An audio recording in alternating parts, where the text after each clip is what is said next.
2 points. First, Ukraine is not about getting the land back. And secondly, the type of land matters. What you got to understand is that Siberia, that region that is so fucking hellishly cold that they put people there for punishment, is bigger than the United States of America. Meaning, about a third of their landmass is uninhabitable for most of the people. And there's also every biome you can think of, so some of those aren't habitable, right? A lot of their landmass can't have people on it. And if it does, it doesn't have many. Ukraine, however, Ukraine is centrally located. It used to belong to Russia after Russia took it the first time. See, this is the thing. Russia keeps saying, well, Ukraine has always been part of Russia. No, it hasn't. No, it hasn't. It was taken over imperial style a few hundred years ago, and then taken over, they're trying to take it over again right now.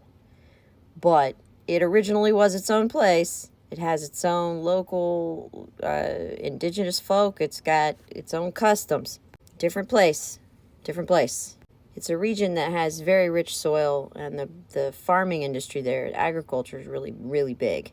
They supply a huge chunk of the world's grain. Ukraine does. For them, though, it's mostly Putin's ego. It's Putin's ego right now doing this. Think of this as Russians' Rhineland, okay? Think back, World War II. After Hitler came in, he got in saying he wasn't going to start any wars, right? In fact, there was a treaty on the books, the Treaty of Versailles, that made it so that Germany's army was severely disabled, and they lost the Rhineland. The Rhineland became a held area. Well, the way Hitler wedged himself into World War II was by slowly acclimating the people. And first he started defying the treaty. Then he started defying it by amping up his armament, his recruitment, etc. Obviously growing his army.